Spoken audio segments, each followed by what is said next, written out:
जब भी भारत की पहचान एक जिम्मेदार, भरोसेमंद और दूरदर्शी बिजनेस लीडर के रूप में की जाती है, तो एक नाम सबसे पहले लिया जाता है, रतन टाटा।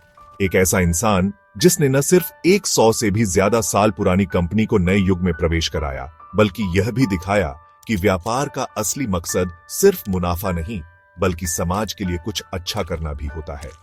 रतन टाटा का जन्म 28 दिसंबर 1937 को मुंबई में हुआ था। वो टाटा परिवार से थे, लेकिन उनका बचपन बहुत सहज नहीं था। 4 साल की उम्र में उनके माता पिता अलग हो गए और उनका पालन पोषण उनकी दादी ने किया।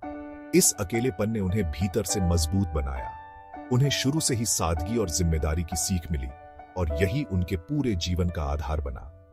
विदेश में पढ़ाई के दौरान रतन टाटा ने आर्किटेक्चर और मैनेजमेंट की पढ़ाई की, लेकिन जब वो भारत लौटे तो उनका सपना बहुत अलग था। वो चाहते थे कि वे भारत में रहकर कुछ ऐसा करें जिससे देश को गर्व हो। 1962 में उन्होंने टाटा ग्रुप में काम करना शुरू किया। कोई बड़ी कुर्सी नहीं, कोई विशेष ट्रीटमेंट नहीं। पहले उन्होंने टाटा स्टील के प्लांट में हेलमेट पहनकर मजदूरों के साथ काम किया। वहीं से उन्होंने सीखा कि नेतृत्व का मतलब होता है पहले खुद करना, फिर दूसरों को दिखाना। समय बीता, अनुभव बढ़ा और 1991 में रतन टाटा को टाटा ग्रुप का चेयरमैन बनाया गया।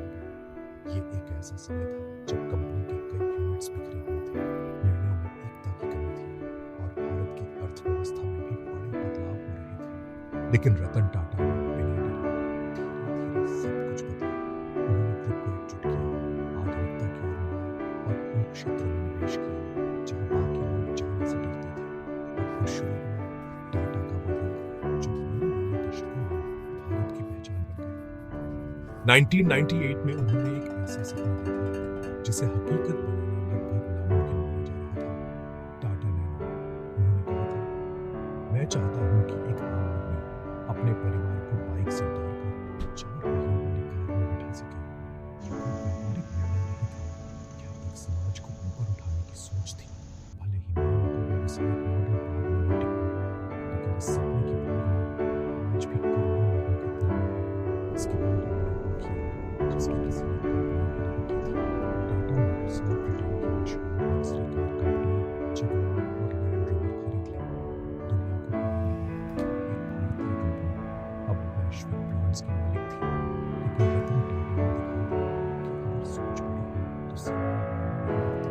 उनका नेतृत्व विनम्र था और स्पष्ट। वो हमेशा कहते थे, हम काम के जरिए बोलते हैं। उनकी सबसे बड़ी ताकत थी उनकी नीति आधारित सोच।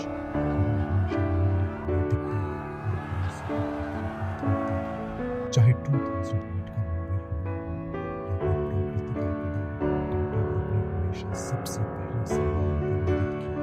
जब ताज होटल पर हमला हुआ, रतन टाटा खुद वहां पहुंचे, कर्मचारियों से मिले, हर एक को व्यक्तिगत मदद दी। ये वह क्षण था जिसने उन्हें सिर्फ एक उद्योगपति नहीं, बल्कि एक मानवीय नेता बना दिया। उनकी सोच थी, अगर आप समाज से कुछ लेते हैं तो उसका एक बड़ा हिस्सा समाज को लौटाना भी चाहिए। टाटा ग्रुप का लगभग 66% हिस्सा चैरिटेबल ट्रस्ट्स के पास है, यानी मुनाफे का अधिकांश हिस्सा शिक्षा, स्वास्थ्य और सामाजिक कार्यों में जाता है। दुनिया में शायद ही कोई दूसरा कॉरपोरेट समूह होगा जिसने इतनी विनम्रता से सेवा को व्यापार के केंद्र में रखा हो।